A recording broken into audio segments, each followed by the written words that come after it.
Здравствуйте, эфир главного информационного канала страны продолжит программа «Алату Лайв». С вами Мирбек Молдакунов. Министерство юстиции объявляет о запуске в боевой режим автоматизированных информационных систем АИС. Электронный нотариат 2, электронная регистрация, перерегистрация и регистрация, прекращение деятельности юрлиц, филиалов, представительств, сообщили в ведомстве. Поговорить на эту тему мы пригласили в студию начальника управления нотариата, регистрации юридических лиц и апостилирования Минюста Абакирову Асель Марзакановну. Асель Марзаканова, добрый день. Добро пожаловать в студию. Спасибо за приглашение. Так громко заявили боевой режим автоматизированных информационных систем. Да? И что это означает? Это же не военные действия, а вот все-таки цифровизация, да? Да, абсолютно верно. Мирбек Мурза, действительно, нам есть чем похвалиться. На сегодняшний день Министерством юстиции запущены две большие АИС. Это АИС электронный нотариат 2.0 и Е-регистрация, регистрация юридических лиц, филиалов и представительств. Ну, если говорить о электронном нотариате, мы, наверное, уже наслышаны. Электронный нотариат 1.0 был запущен еще в 2020 году. И наш неизменный партнер, это Европейский банк реконструкции и развития, поддержал очередную модернизацию электронного нотариата, и на сегодняшний день с 1 февраля по всей республике он запущен. Очень хорошо.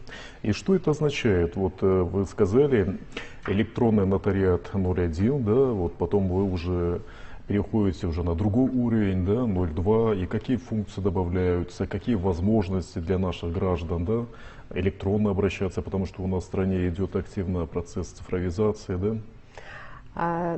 Самая основная цель — это прежде всего обеспечить доступность нотариальных услуг.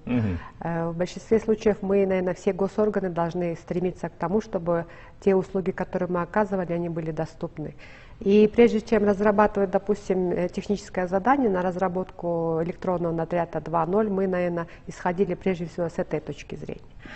Как вы знаете, 30 марта 2023 года вступил в силу новый закон о нотариате, и там были предусмотрены онлайн совершение нотариальных действий, получение дистанционных нотариальных действий.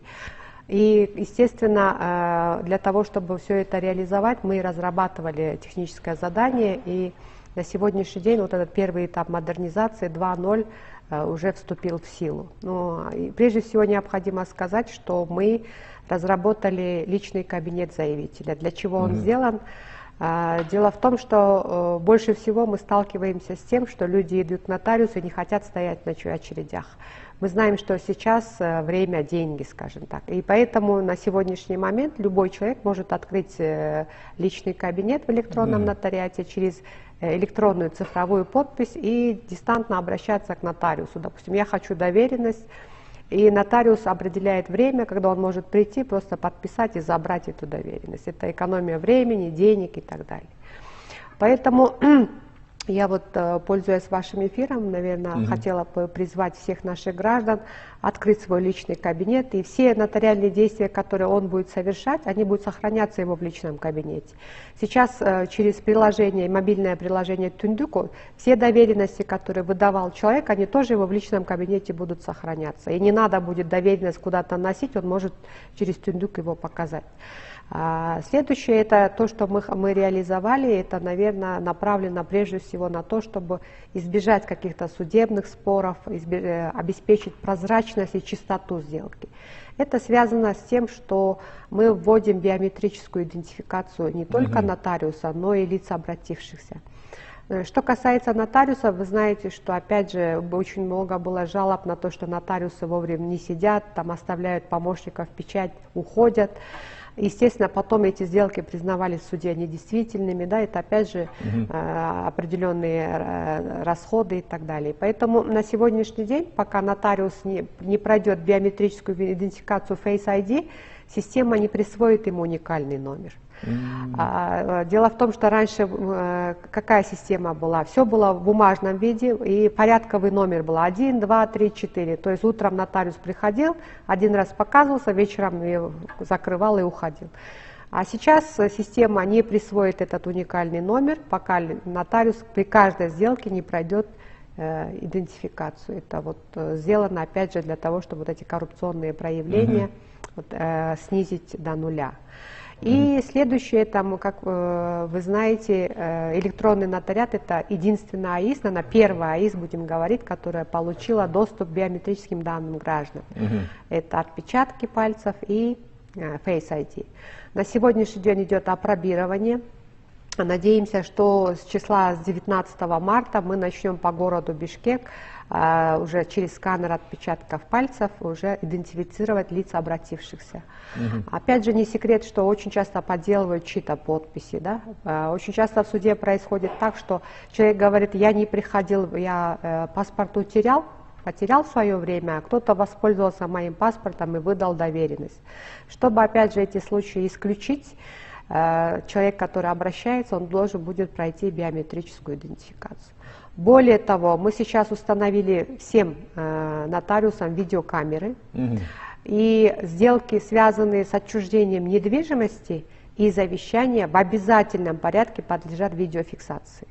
То есть я иду к нотариусу, и это есть во многих странах, если я продаю там дом, квартиру, дачу, 30-секундное видео, да, я Абакира Василь Мурзакан, находясь в здравом уме, и я действительно продаю за эту цену вот такому-то квартиру, да, и точно так же, как и, допустим, покупатель точно так же 30-секундное снимаем, и это видео сохраняется в системе. Оно никуда не теряется, оно всегда будет, если когда-нибудь какой-то судебный спор возникнет, по требованию суда мы предоставим эту видеофиксацию. Очень хорошо. Вот вы сказали, что надо открыть свой личный кабинет. Да? Вот можете подсказать нашим телезрителям, именно где они могут открыть вот этот личный кабинет, куда они должны зайти, как пройти регистрацию и так далее? Ну, сайт, на сайте Министерства юстиции есть тоже ссылка, мы можем поделиться. Электронный нотариат minjas.kg, minjas.kg, это ссылка, по которой вы заходите, регистрируетесь в этой системе. Для этого необходимо получить электронную цифровую подпись. Сейчас получить электронную цифровую подпись стало намного легче. Мы можем воспользоваться тем же самым мобильным приложением Тундук, либо даже М-банк, мобильное приложение сейчас предоставляет такую услугу. Получив ЭЦП, вы регистрируетесь и, значит, добавляете свою фамилию, имя, там автоматически все заполняется, и там выходит «Выбрать нотариуса». Я нажимаю «Выбрать нотариуса», выбираю, выходят все нотариусы там, по всей Кыргызской республике. И если вы можете выбрать любого нотариуса, какого вы считаете. Если вы кого-то конкретно ищете, вы можете назвать фамилию. Если вы ищете нотариуса, который непосредственно где-то рядом сидит, вы можете по карте посмотреть и выбрать этого нотариуса и обратиться, да, что я вот хочу, да, получить доверенность, да, и заполнить там графы, кому, на какое имущество или на представительство в суде вы хотите получить доверенность, и направить этот проект. Нотариус смотрит, исправляет, что нужно, и отправляет ему для прочтения. И определяет уже время, да, нам, допустим, гражданин такой-то, вы можете в такое-то время прийти, если вам удобно, либо в такое-то время доверенность будет готова, вам нужно будет только прийти, расписаться и уйти. То есть это все-таки, я еще раз говорю, мы хотим обеспечить доступность нотариальных услуг.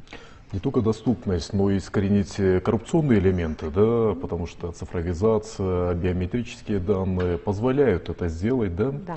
Потому что вот вы отметили, да, в своем выступлении, что очень много фактов подделки документов, да? И вы ввели, оказывается, вот этот код, да, без вот этого кода, оказывается, теперь уже, да, невозможно, не выдается, как вы сказали, номер документа, да? Я правильно понял? Да, да, вы абсолютно правильно поняли. Дело в том, что на сегодняшний день даже в моем управлении иногда мы встречаемся с теми фактами, когда приходят документы, поддельные документы и с печатью, вроде и с подписью нотариуса. И, к сожалению, для того, чтобы проверить эти документы, мы должны были звонить, узнавать, поднимать архивные документы. И только потом могли знать, выдавалась ли доверенность, не выдавалась. Это особенно касалось тех нотариусов, которые уже не работают или, допустим, по тем или иным причинам уже прекратили свою лицензию. И, естественно, их документы давно были в архиве, и нам приходилось терять на это большое количество времени. И сразу оговорюсь, у нас было очень много запросов со стороны стран СНГ. Допустим, звонили и спрашивали, действительно ли эта доверенность выдавалась. Вот человек пришел с доверенностью, мне проверить его негде. И я вот могу сказать, с 1 февраля вроде прошло не совсем много времени, но уже виден результат того, чего мы сделали. На сегодняшний день все документы выдаются с QR-кодом.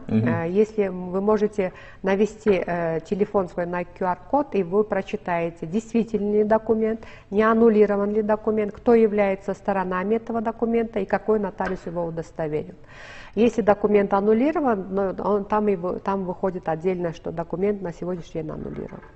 И я хочу сказать, что буквально вот за месяц количество запросов со стран ближнего зарубежья уменьшилось практически на 90%. То есть люди получают, проверяют, у них нет оснований перепроверять его. И действительно, это же опять человеческие ресурсы, когда человек должен был ответить, искать, потом дать подтверждение и так далее. И по отношению к тем государственным органам то же самое. Да? Когда мы хотели вывести ребенка за границу, погранслужба проверяет. Тоже, да, если у него были сомнения, он должен был запрашивать. То сейчас он может через QR-код это получить все необходимые сведения. Ведь это тоже облегчение, да? Конечно, конечно. Конечно, да. Большое облегчение причем. И большое облегчение, оказывается, и для наших соотечественников, да, которые живут и трудятся за рубежом, да, вот эти онлайн-услуги, да, нотариальные. Вот у нас есть группа загранучреждений.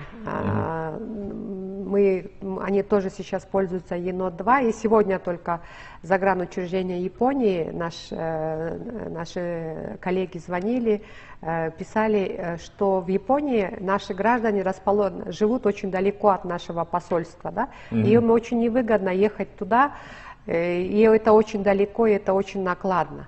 И, оказывается, наши граждане, которые проживают в Японии, они, оказывается, просили, когда у нас в Кыргызстане начнется онлайн получение нотариальных услуг. Я так понимаю, я не знаю, как в Японии, но я, наверное, знаю, наверное, скорее всего, уже в Японии это реализовано, если они это спрашивают. И я написала, да, коллеги, вот сейчас идет второй этап модернизации.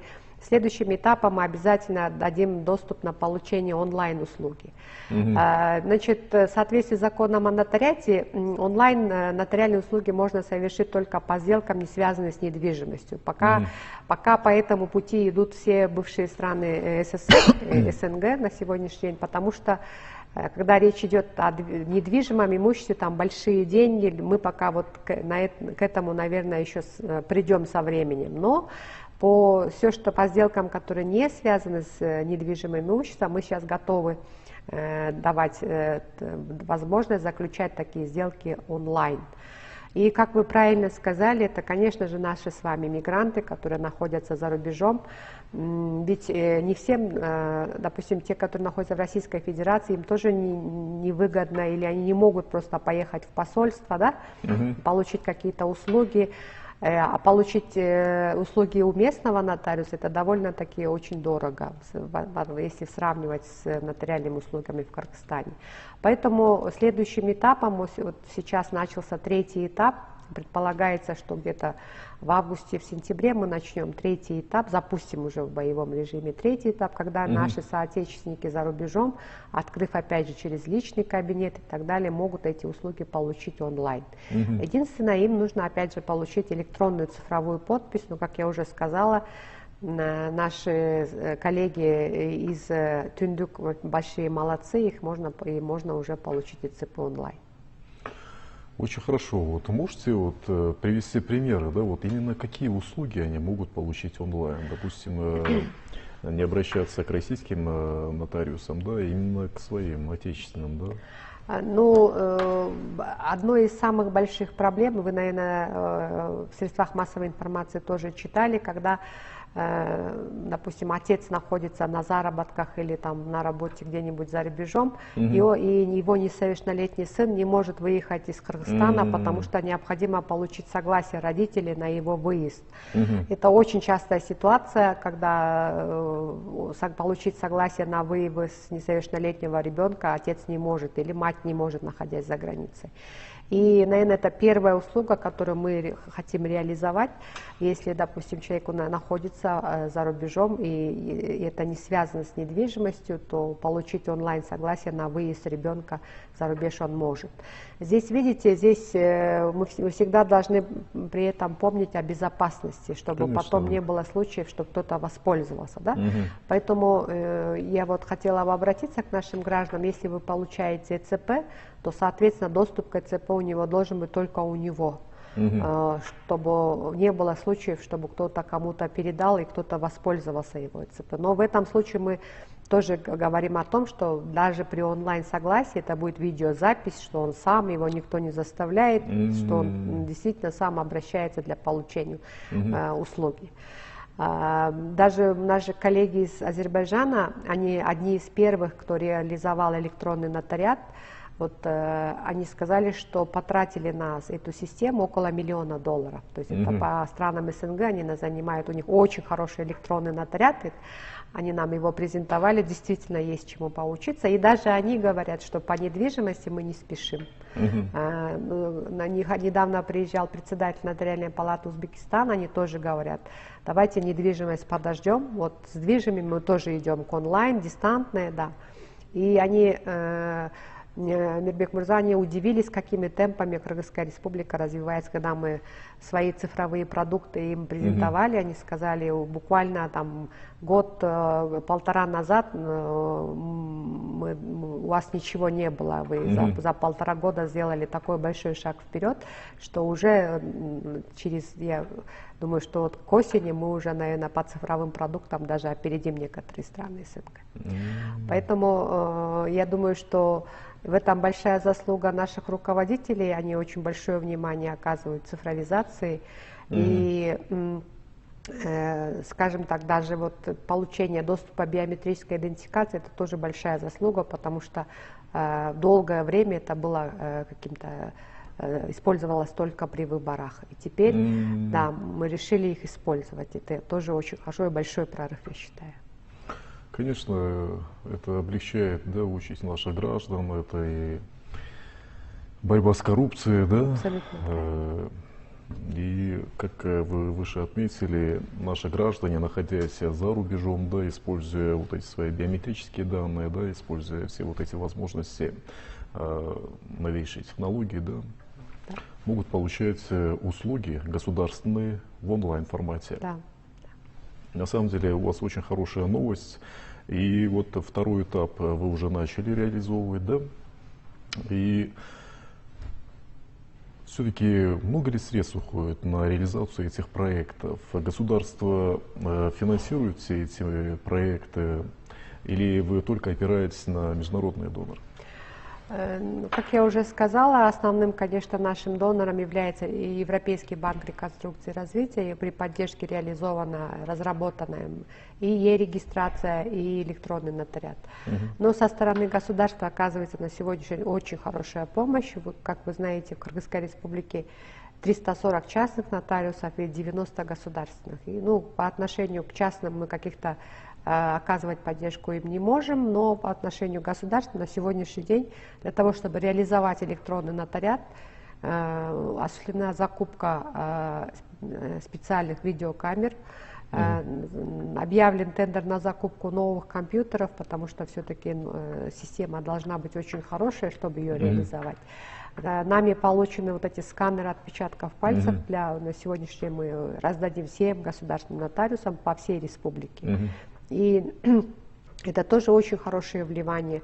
Предполагается, что если мы все это закупим, то получение государственных услуг намного облегчится.